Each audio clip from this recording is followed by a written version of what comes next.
이 말씀 우리 주일학교 때부터 아주 즐겨 들었던 말씀이시죠?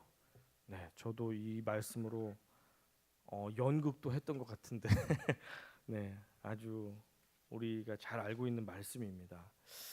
오늘은 하나님의 지혜를 우리가 간절히 사모해야 되는 그런 이유에 대해서 좀 말씀 나누기를 원합니다. 우리 한국의 이 조선 시대 옛날에 보면 이런 이야기가 있어요. 할머니 한 분이 길을 가고 있는데 도둑놈이 보따리를 팍 채간 거예요. 해는 뉘웃뉘웃한데 어떡하지? 도둑이야! 도둑이야! 하는데 그 도둑이야라는 소리를 듣고 지나가던 나그네가 저기 막 뛰어가는 도둑을 향해서 막 달려갑니다. 그래서 결국엔 도둑을 딱 잡았습니다. 그랬더니 도둑이 잡혔는데 잔머리를 쓴 거예요. 도둑이 딱 잡혔잖아요. 잡혔어요. 그런데 갑자기 돌변을 해가지고 보따리를 나그네에게 딱 던져줍니다. 그러면서 이놈 내가 이제 잡았네 이렇게 한 거예요. 컴컴해서 잘 안 보이니까 실강이를 한 거예요. 이게 누구한테 도둑이라 그래? 네가 도둑이잖아 하면서 서로 네가 도둑이잖아 하면서 싸우게 됐는데 할머니는 누가 누군지 못 알아보는 거예요. 컴컴해가지고. 그때 마치 포졸이 두 사람을 잡아서 관하로 가서 이제 사또의 판결을 받습니다. 그런데 당시에 CCTV가 있어요? 지문 조사를 할 수 있습니까? 아니면 뭐 거짓말 탐지기 같은 거 할 수 있습니까? 없죠? 아무 증거가 없이 두 사람이 서로 네가 도둑이네 내가 도둑이네 하니까 여러분이 사또라면 어떻게 판결하시겠습니까? 우리 권할인 사또는 어떻게 판결하시겠습니까? 증거가 아무것도 없는데 어떻게 판결하시겠어요? 하나님께 지혜를 구한 다음에 지혜를 주시면 어떻게 판결하나요? 이 사또가 쉬운 방법이 있지 하면서 다음 날 이 두 피의자 두 명에게 이렇게 말합니다. 자, 여봐라. 저기 있는 버드나무까지 전력 질주를 해보거라 하고선 요이땅 했어요. 그랬더니 아니나 다를까 나그네가 훨씬 먼저 도착하고 원래 도둑인 놈이 늦게 도착했습니다. 그걸 보고 사또가 늦게 도착한 사람 보고 내 이놈 네가 도둑이지? 어떻게 아는 것이에요? 도둑놈이 보따리 훔쳐가지고 전력 질주를 했잖아요. 그 도둑이야라는 소리를 나중에 들은 나그네가 더 빠르기 때문에 쫓아가서 잡았죠. 그러니까 이 사또는 나그네가 잡았다면 나그네가 더 빠를 것이다 라는 지혜를 가지고 둘의 달리기 시합을 해서 훨씬 빨리 도착한 나그네가 죄인이 아님을 밝혀주었습니다.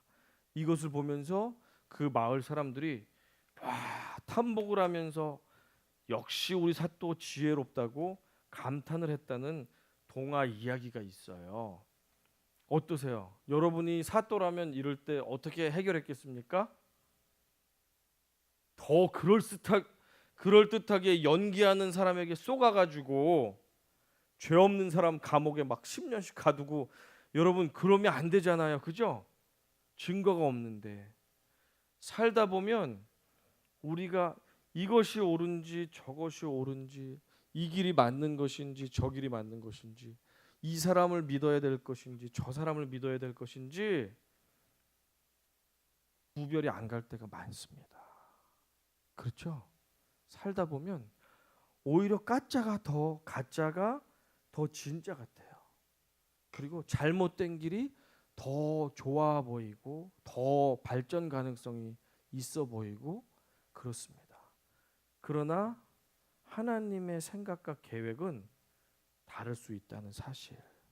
그래서 저와 여러분 하나님을 경외하는 사람들은 하나님이 주시는 지혜를 가지고 오늘도 옳은 길, 바른 길, 악이 아닌 선한 길을 택하며 걸어가야 될 의무와 책임이 있는 줄로 믿습니다.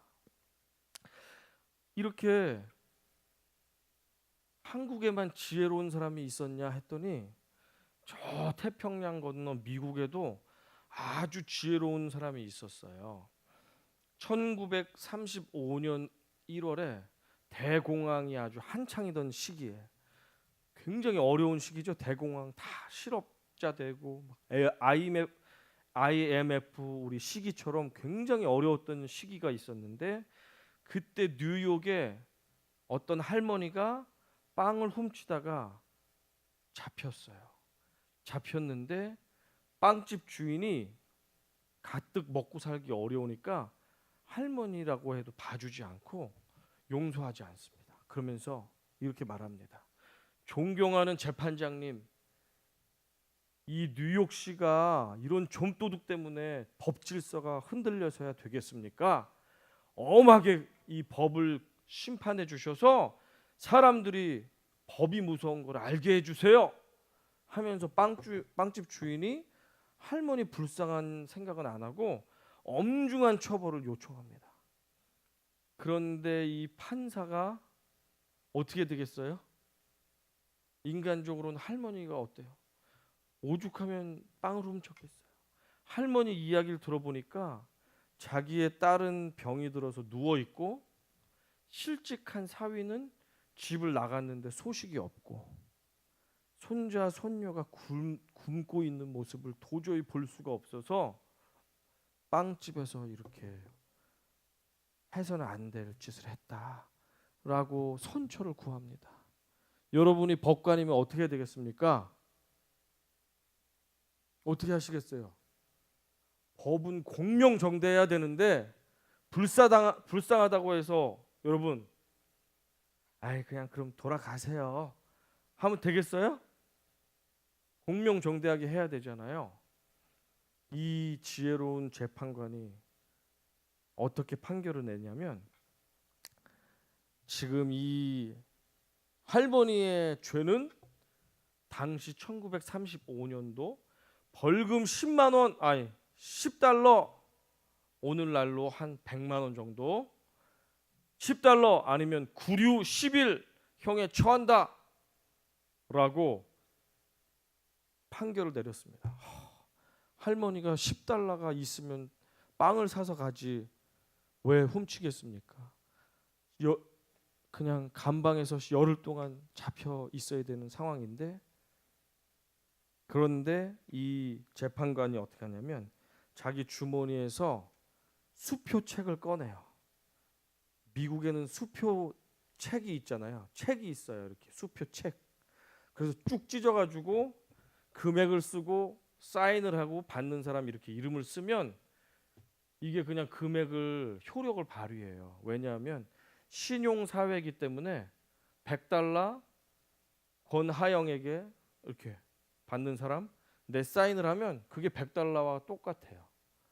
그런 수표를 쓰는데 미국은 이 재판관이 자기 수표책을 열어서 백지 수표잖아요. 금액 쓰는 대로 주는 거예요. 10달러 벌금을 자기가 내줍니다. 써가지고 자기 모자를 벗어서 거기다 넣습니다. 그러면서 시민들에게도 말합니다. 거기 방청객이 한 100여 명 앉아 있었는데, 여러분들도 벌금형을 선고합니다. 우리 뉴욕시가 오죽하면 이렇게 연명해야 되기 때문에 도둑질을 하는 이런 사태까지 되었습니까? 뉴욕시를 이렇게 만든 것에는 여러 시민들의 책임도 있습니다. 한 명당 50센트씩 벌금을 내세요. 50센트 지금은 500원 막 이렇잖아요.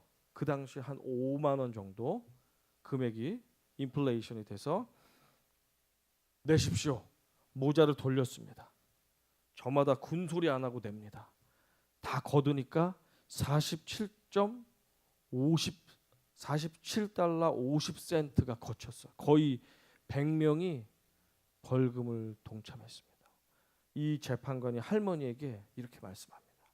할머니, 자, 제 벌금은 제가 내드렸고 여기 있는 47달러 50센트로 손자들하고 먹을 거 사서 드시고 다시는 도둑질 하지 마세요 라고 판결을 내렸고, 그 판결이 다음날 뉴욕 전역에, 미국 전역에 신문으로 대서특필이 됐다는 거예요.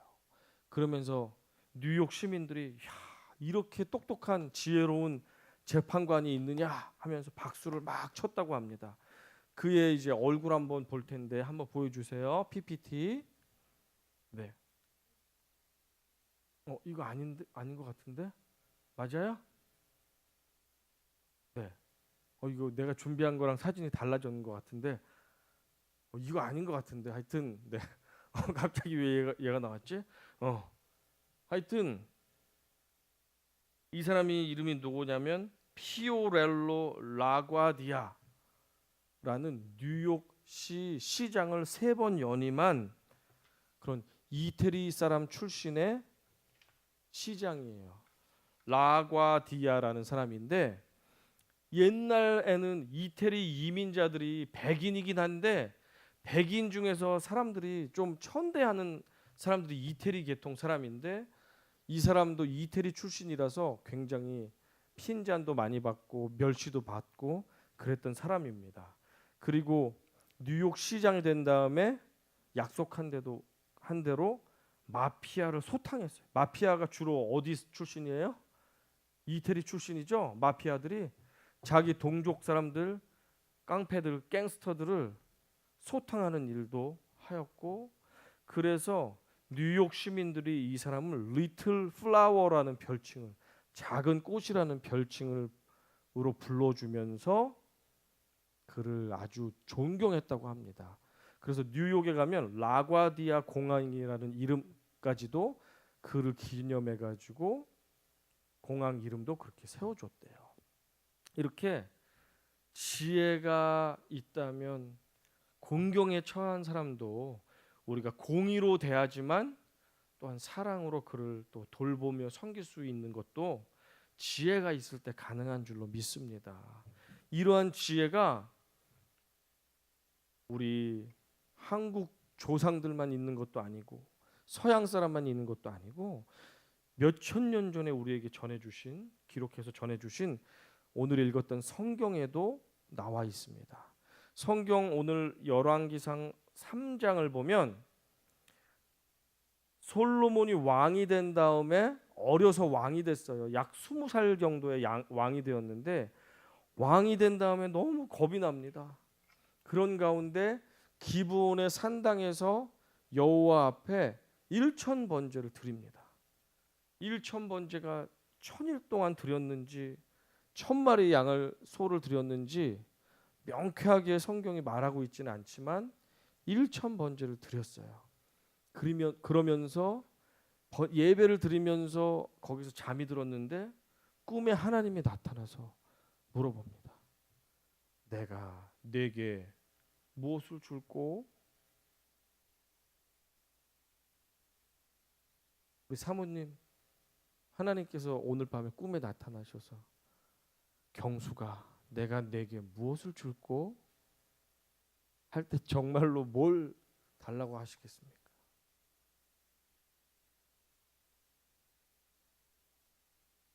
네. 목사님도 막 굴뚝같이 무언가 달라고 할 것 같은 그런 내용이 있으시잖아요. 솔로몬이 경험이 없는 왕이 됐습니다. 어려서. 그리고 열강에 둘러싸인 이스라엘은 작은 나라인데 아무 경험도 없고 전쟁 경험도 없고 어리기만 한 솔로몬이 군사를 주십시오. 용맹함을 주십시오. 부귀영화를 주십시오. 그죠? 충분히 할 수 있습니다. 그런데 솔로몬이 뭐라고 합니까? 저는 아이입니다. 저는 아무것도 모릅니다. 저에게 듣는 마음을 주십시오. 쉽게 이야기하면 우리가 이야기하는 지혜를 주십시오. 이 나라를 잘 운영하고 꾸릴 수 있도록 저에게 듣는 마음, 지혜를 주십시오.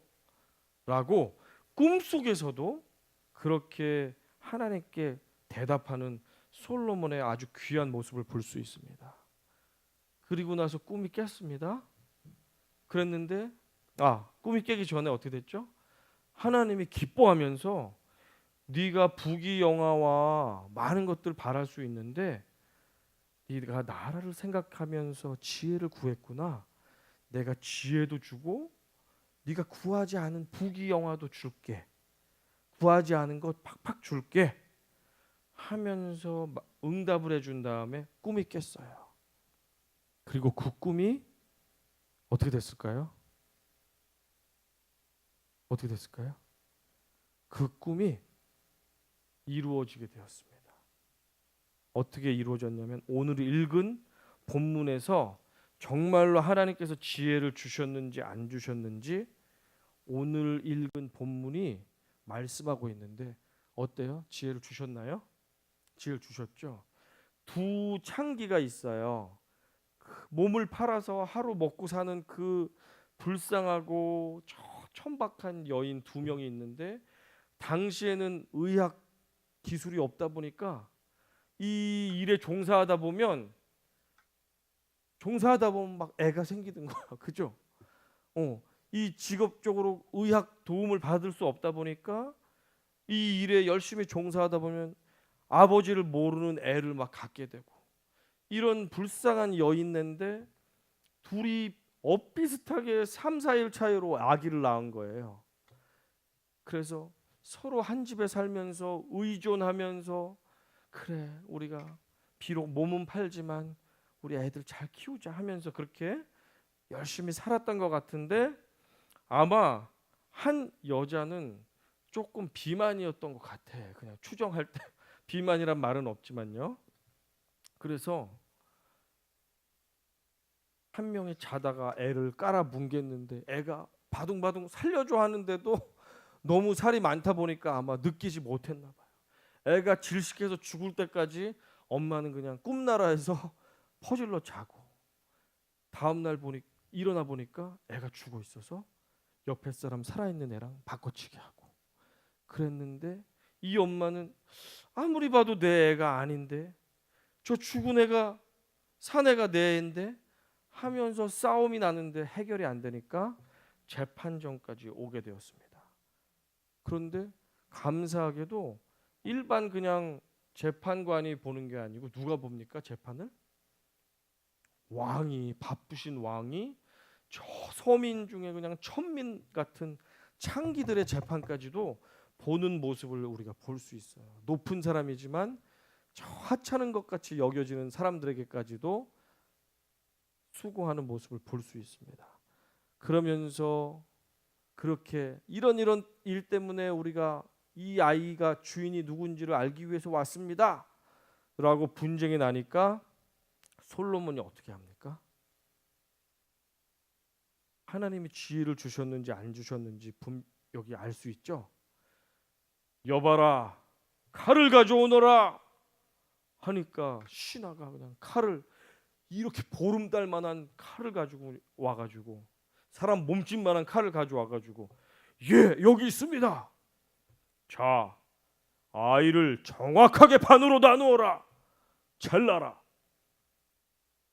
예 하면서 애를 딱 잡아가지고 절반을 나누려고 이렇게 가누고 있는데 어떻게 합니까? 한 엄마는 어서 날 잘라주세요. 조금도 차이가 안 나게 정확하게 절반 잘라주세요. 하는 엄마가 있고 이 엄마는 어떻게 되죠? 마음에 막 불이 막 일어나서 아우 내 새끼가 죽게 생겼네. 어떡하지? 아유 안 됩니다. 그냥 저 여자 주세요. 제가 안 받아도 되니까 애를 죽이지 말고 자르지 말고 저 여자에게 다 주세요. 저는 없어도 됩니다. 그 모습을 보니까 누가 진짜 엄마인지 나왔어요? 나왔죠. 진짜 엄마는 아이의 생명이 중요한데 가짜 엄마는 어차피 내 새끼 죽은 거 뭐 네 것도 뭐 죽이지 뭐 절반씩 나눠요 하면서 그 생명에 대한 소중함이 없습니다.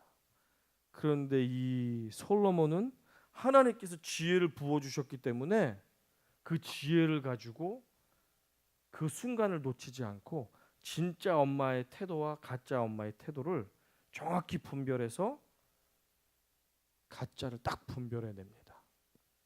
이 모습을 보면서 온 백성이 환호하고 하나님께 영광을 올렸다라는 그 내용이 오늘 성경에 기록되어 있습니다. 사람들이 이제 왕을 두려워하고 하나님을 경외하면서 지혜로운 하나님이 주신 지혜로 판결하는 것을 백성들이 다 보게 되었다는 고백이 28절에 등장합니다.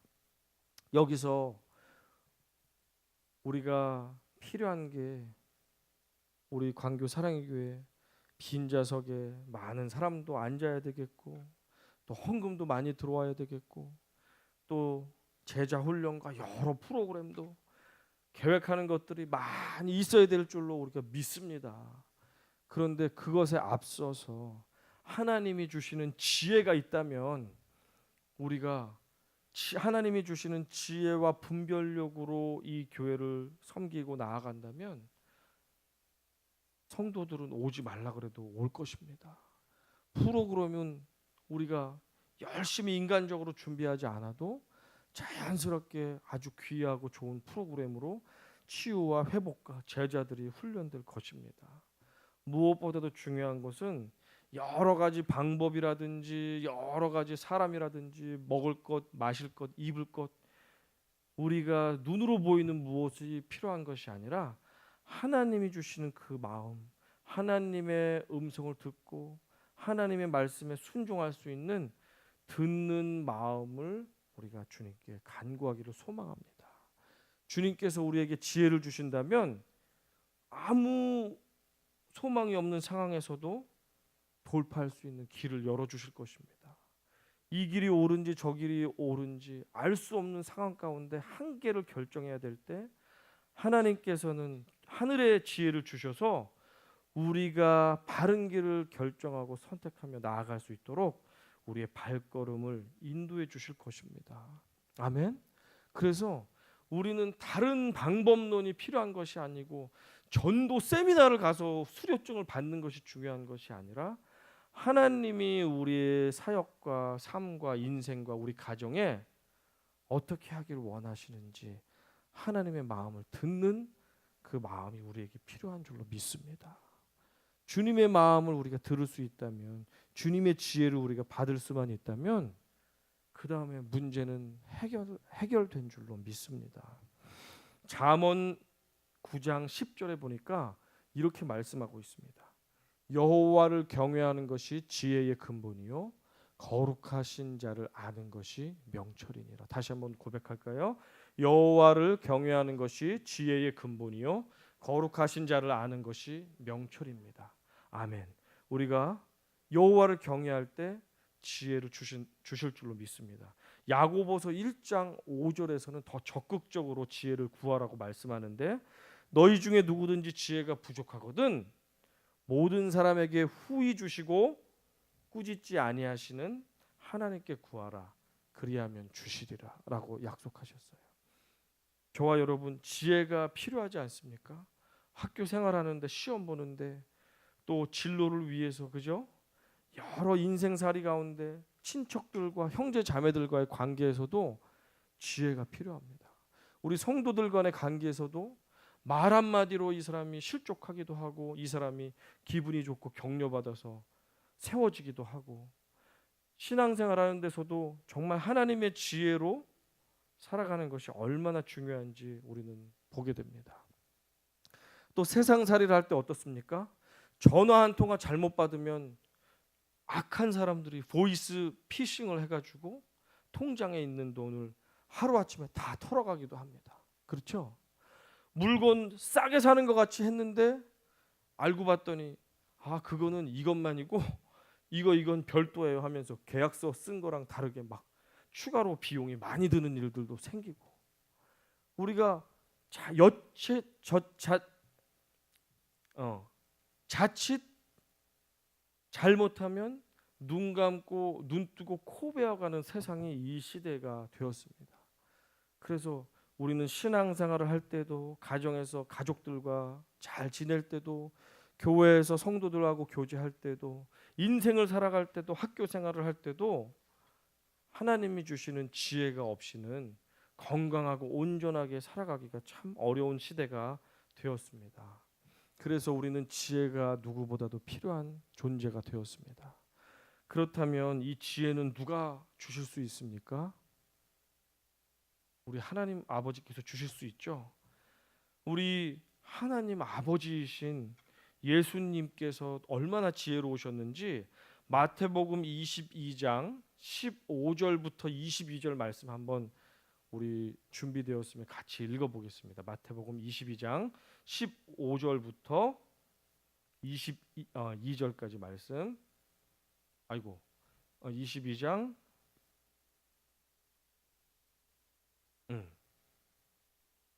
여기 아닌 것 같은데, 네, 제가 대신 읽어드릴게요. 마태복음 22장 15절부터. 이에 바리새인들이 가서 어떻게 하면 예수를 말에 올무에 걸리게 할까 상의하고 자기 제자들을 헤롯 당원들과 함께 예수께 보내어 말하되, 선생님이여, 우리가 아노니 당신은 참되시고 진리로 하나님의 도를 가르치시며 아무도 꺼리끼는 일이 없으시니 이는 사람을 외모로 보지 아니하심이니이다. 그러면 당신의 생각에는 어떠한지 우리에게 이르소서. 가이사에게 세금을 바치는 것이 옳으니까 옳지 아니하니까 하니, 예수께서 그들의 악함을 보시고 이르시되, 외식하는 자들아 어찌하여 나를 시험하느냐. 세금 낼 돈을 내게 보이라 하시니 데나리온 하나를 가져왔거늘 예수께서 말씀하시되, 이 형상과 이 글이 누구의 것이냐. 이르되 가이사의 것이니이다. 이에 이르시되, 그런즉 가이사의 것은 가이사에게, 하나님의 것은 하나님께 바치라 하시니, 그들이 이 말씀을 듣고 놀랍게 여겨 예수를 떠나가니라. 예수님이 계속해서 이스라엘을 다니면서 바리새인과 대제사장들의 잘못된 것들을 아주 그냥 적나라하게 꼬집습니다. 너희들 그러면 천국에 못 간다. 심지어 이렇게까지 말하세요. 그러니까 바리새인과 이스라엘의 지도자들이 예수님을 어떻게든 죽이려고, 넘어뜨리려고 작당을 하는데, 그 중에 한 번 이렇게 합니다. 바리새인들은 이스라엘의 대표적인 애국자들이잖아요. 바리새인들이 어떻게 하냐면 자기의 제자들을 헤롯 당원들하고 같이 붙여가지고 예수님에게 질문을 하려고 갑니다. 보냅니다. 헤롯 당원은 누구예요? 헤롯의 당원은, 헤롯은 로마 당국에 의해서 이스라엘의 지배권을 하청받아가지고 다스리는 사람들의 헤롯 왕조잖아요. 헤롯 집안은 로마에 굉장히 잘 보여야 되는 사람들입니다. 그리고 바리새인들은 저 로마를 대적하려고 하는 사람들이고, 둘이 상극인 사람들인데 예수를 넘어뜨리기 위해서는 짝짝꿍이 돼가지고 합쳐서 예수를 궁주에 몰아넣습니다. 어떻게 하냐면, 가이사 황제, 로마 황제 가이사에게 세금을 드리는 것이 맞습니까? 틀립니까?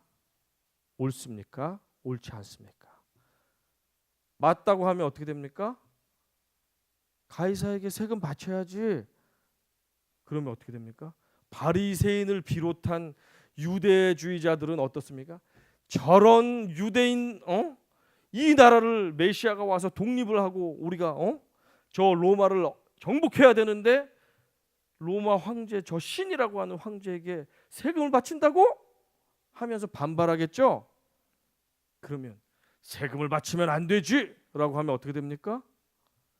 아니, 헤롯 당원 사람들이 어떻게 하겠어요? 아무리 그래도 우리는 로마의 식민지고 지배를 받는데 가이사에게 바칠 세금은 바쳐야지 라고 하지 않겠습니까? 이렇게 해도 이쪽에서 반발하고 이렇게 대답해도 저렇게 반발하는데 하나님의 지혜를 가진 하나님이신 예수님은 뭐라고 말합니까? 동전을 가져와 봐라. 받았어요. 자, 누구 그림과 글씨지? 가이사의 것입니다. 가이사의 것은 가이사에게 바치고 하나님의 것은 하나님께 바쳐라. 아주 명품 대답을 딱 선언하니까 바리새파 사람들도 헤롯 당원들도 아무 말도 못하고 예수를 넘어뜨리지 못했습니다. 이것이 바로 하나님께서 주시는 지혜인 줄로 믿습니다. 이제 말씀을 맺을 텐데 이 악하고 음란한 세대에 하나님 믿는 사람들이 때로는 순진하여서 착한 것이 예수 믿는 것의 모든 것인 것으로 착각하여서 때로는 어리석게 살 때가 많습니다. 그러나 정말 하나님의 사람이라면 예수님께서 마태복음 10장 15절에서 이렇게 말씀하셨어요. 내가 너희를 세상에 보내는 것이 양을 이리 가운데 보냄과 같도다. 너희는 뱀같이 지혜롭고 비둘기같이 순결하라. 우리는 두 가지를 다 가지고 있어야 됩니다.